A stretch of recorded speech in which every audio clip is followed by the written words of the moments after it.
On ne m'a pas invité au mariage de ma fille dans la vallée de Napa, ce même mariage que j'ai aidé à financer. Elle m'a annoncé par email, si tu veux assister, tu pourras regarder via le lien Google Meet, MDR. Alors j'ai simplement répondu, bien sûr. Profite bien de ta journée. Le lendemain matin, elle n'arrêtait pas de m'appeler. Mais moi, j'étais bien trop occupé pour décrocher. Je m'appelle Elisabeth, j'ai 59 ans, et on m'a désinvité du mariage de ma propre fille par email.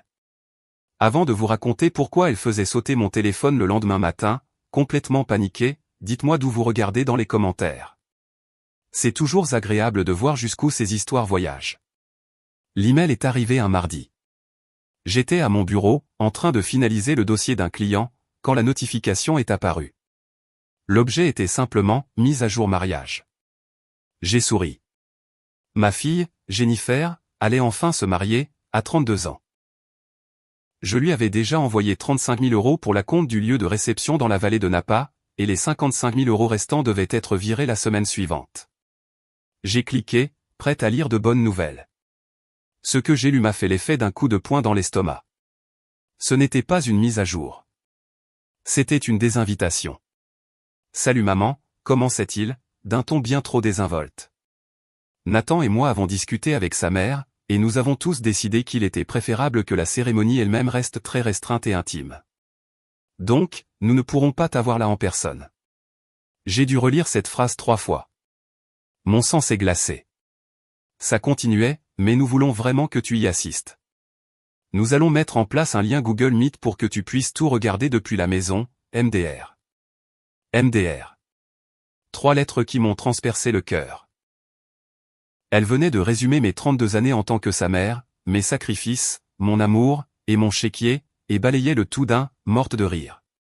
J'ai regardé mon écran, ces mots qui me disaient essentiellement que mon argent était le bienvenu, mais pas moi. Pendant 32 ans, j'avais été sa mère. Quand étais-je devenu sa banque, exactement? J'ai réduit la fenêtre, les mains légèrement tremblantes. Je n'ai pas pleuré. Je n'ai pas crié. Je me sentais juste vide. Tout ce que j'ai fait, c'est répondre à son email avec cette mot, bien sûr. Profite bien de ton grand jour. Puis j'ai éteint mon ordinateur et je suis rentré chez moi. Ce soir-là, le silence de ma maison était assourdissant. Chaque recoin abritait le souvenir d'un sacrifice. J'ai pensé au 2e emploi que j'avais pris à la mort de mon mari, David, juste pour m'assurer que Jennifer et son frère Marc ne ressentent jamais la pression financière.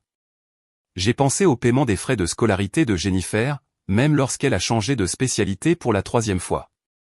J'ai pensé à la compte que j'avais aidé Marc à verser pour sa maison l'année dernière. Je leur avais tout donné. Je me suis approché de la cheminée et j'ai pris une photo encadrée de David. Il souriait, ses yeux pleins de cette gentillesse dont j'étais tombée amoureuse. J'ai tracé la ligne de sa mâchoire avec mon doigt. Oui, David, ai-je murmuré, ce terme affectueux vietnamien sonnant à la fois étrange et familier sur ma langue. J'ai fait de mon mieux, mais je crois que je me suis trompé quelque part en chemin. Le silence qui m'a répondu fut toute la confirmation dont j'avais besoin. Continuer à les laisser me traiter de cette manière n'honorait pas sa mémoire. C'était une trahison de la vie que nous étions censés construire. Une trahison envers moi-même. Le lendemain matin, je me suis réveillé avec une clarté que je n'avais pas ressentie depuis des années. Je ne me suis pas préparé pour le travail. Je suis monté dans ma voiture et j'ai conduit directement à la banque. La guichetière m'a souri poliment alors que je m'asseyais. Je lui ai expliqué que je devais annuler un virement bancaire en attente de 55 000 €. Elle a tapoté sur son clavier, sans aucun jugement sur son visage. En signant le formulaire d'annulation, ma main était parfaitement stable. Ce n'était pas un acte de vengeance. C'était un acte de survie. Le temps que je rentre à la maison, mon téléphone avait commencé à vibrer. Il n'a pas arrêté. Appel après appel de Jennifer. Des messages vocaux. Puis les SMS ont commencé. Mais je n'ai pas répondu. J'ai juste mis le téléphone en silencieux et je me suis préparé une tasse de thé. Ce soir-là, on a frappé sèchement à ma porte. C'était Marc. Son visage était un véritable orage. « Maman, qu'est-ce que tu as fait ?» a-t-il exigé dès que j'ai ouvert la porte. Jennifer est anéantie. J'ai annulé un virement, Marc. C'est tout. Il est entré, le ton montant. Un virement, maman? C'était pour le mariage. Après tout ce que nous avons traversé depuis la mort de papa, pourquoi choisir ce moment pour blesser Jennifer? L'ancienne moi se serait effondrée. L'ancienne moi se serait excusée, se serait sentie coupable et aurait tout arrangé.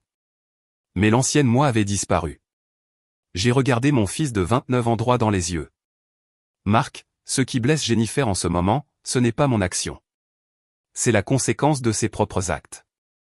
C'est incroyable, a-t-il raillé en passant une main dans ses cheveux. Pourquoi faut-il toujours que tu ramènes tout à toi? C'était la phrase. Celle qu'ils utilisaient toujours. J'ai senti une bouffée de chaleur me monter au cou, mais ma voix est sortie plus froide que je ne l'aurais cru. Je crois qu'il est temps pour toi de partir. Il m'a regardé, choqué au point de rester silencieux un instant, avant de se retourner et de sortir en trombe. Alors que la porte se refermait, je n'ai pas ressenti de culpabilité. Je me sentais légère. Les SMS de Jennifer sont devenus un déluge. Elle m'a transféré un email de son fiancé, Nathan. Il était brutal, parlant de l'embarras que cela causait, de comment il perdait la face auprès de sa famille. Les propres messages de Jennifer sont passés de passif-agressif à paniqué. Le lieu de réception a appelé. Ils vont donner notre date à quelqu'un d'autre s'ils ne reçoivent pas le paiement final d'ici demain. Puis, quelques heures plus tard, un autre. Cette fois, c'était un appel téléphonique. Je l'ai laissé aller sur la messagerie vocale. Le message qu'elle a laissé a été le coup de grâce. Sa voix était sirupeuse et mielleuse, mais teintée de désespoir. Maman chérie, a-t-elle commencé, un nom qu'elle n'avait pas utilisé depuis des années. Je suis tellement désolé.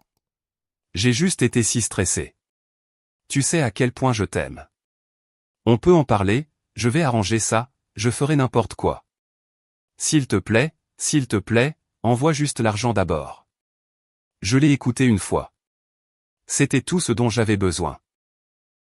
Elle n'était pas désolée de m'avoir blessé. Elle était terrifiée à l'idée de perdre ce qu'elle voulait. Ma présence était une monnaie d'échange, mon amour une transaction. J'ai calmement répondu à son texto, « Tu n'es pas désolé de m'avoir blessé, Jennifer. Tu as peur parce que tu es sur le point de perdre quelque chose que tu veux. » J'ai posé le téléphone. J'en avais fini. Le lendemain, au travail, fut heureusement normal. Mon patron, Robert, un associé principal du cabinet d'avocats, est un homme bon. Il me traite avec un respect dont je réalisais que je manquais cruellement. Il dirige le cabinet, mais il sait que c'est moi qui en assure le bon fonctionnement. Alors que je rangeais mes affaires pour partir, la porte de mon bureau s'est ouverte en grinçant. C'était Jennifer. Ses yeux étaient rouges et gonflés, ses cheveux en désordre. Ce n'était pas la fille confiante et pleine de droits que je connaissais. C'était un animal acculé. Elle s'est précipitée vers mon bureau, sa voix un murmure brisé. « Maman, s'il te plaît, je t'en supplie. Je vais tout perdre. » Elle a attrapé mes mains. Elles étaient glaciales.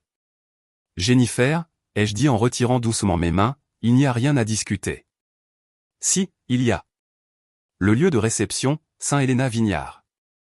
Sanglota-t-elle. Je l'ai regardée et, pour la première fois, je n'ai ressenti qu'une triste et calme résolution. « Oui, je connais cet endroit, » ai-je dit. Sa tête s'est relevée d'un coup. J'ai continué, ma voix égale, « Monsieur Chin, le propriétaire, est un partenaire d'affaires majeur de l'un des plus gros clients de Robert. Mon travail, Jennifer, celui sur lequel tu ne m'as jamais interrogé, consiste à entretenir ces relations. À m'assurer que des gens comme Monsieur Chin sont satisfaits de notre cabinet.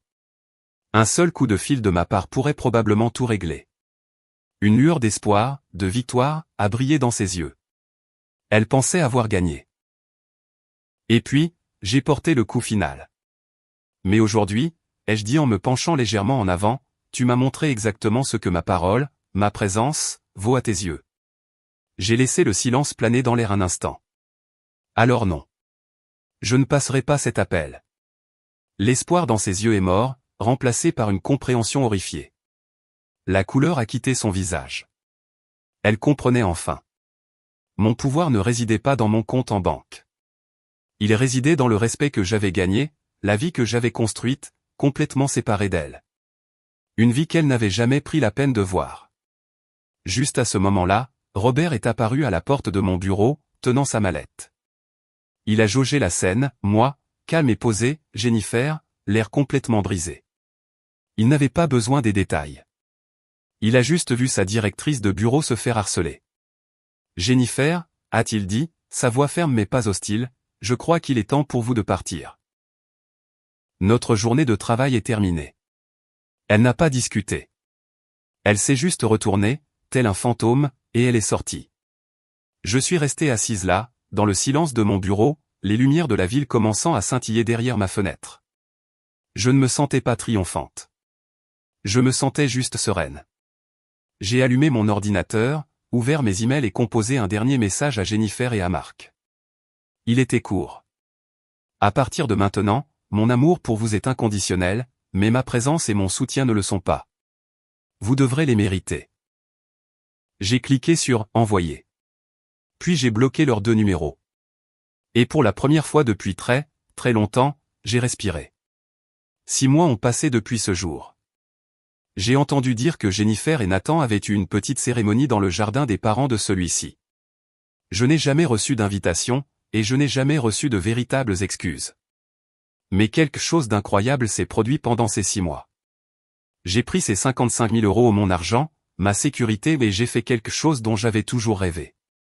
J'ai proposé une nouvelle initiative à Robert et aux autres associés, un programme pro bono, géré par moi, pour offrir des conseils financiers et juridiques gratuits aux femmes âgées de notre communauté confrontées à des abus économiques ou à des difficultés.